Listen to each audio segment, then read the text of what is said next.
Yo, what up, everybody? Mike D here. I'm checking in, man. Celebrating the 32nd anniversary of two of the greatest hip hop albums ever, Wu-Tang, Into the 36 Chambers, and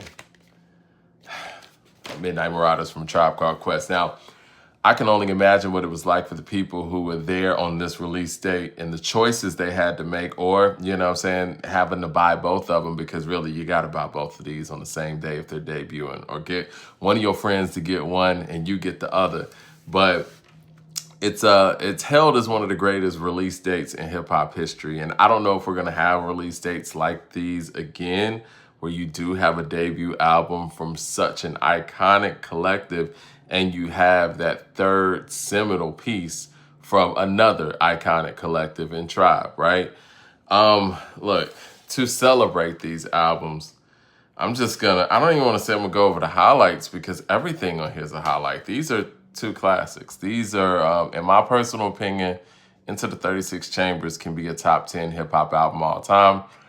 Low End Theory, I think, is a top 10 hip hop album all time, but I think Midnight Marauders is at least top 25, top 30.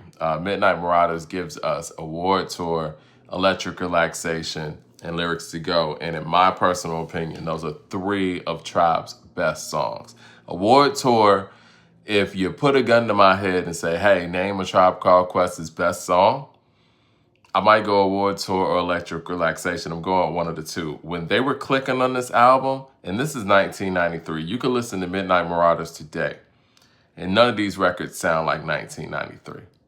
They sound like they're literally timeless. And I know people use the term timeless, but you can't put a date on these records. You listen to hip hop in 1993, it doesn't sound like any of this. Like, it sounds like the future. And as far as that Wu-Tang shit, what they ushered in, we were being welcomed into a world that was about to change a lot of our hip hop aesthetic moving forward. That superhero rap, like for us kids who were comic book nerds and hip hop fans at the same time, like Wu-Tang is everything.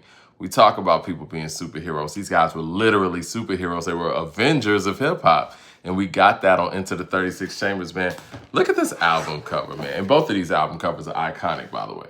But this shit right here, man, how do you not see that in the store and say, yo, man, I got to check that out? Especially when you got Mystery Chess Boxing out there. If you heard Cream on the radio, whatever, like, this was an iconic day and they had to celebrate that. I'm probably going to do a full video on this too, man, because both of these albums deserve their flowers. Shout out to Tribe and Wu, man. It would be incredible to get some sort of tour out of this. But hit like and subscribe. Talk to y'all soon.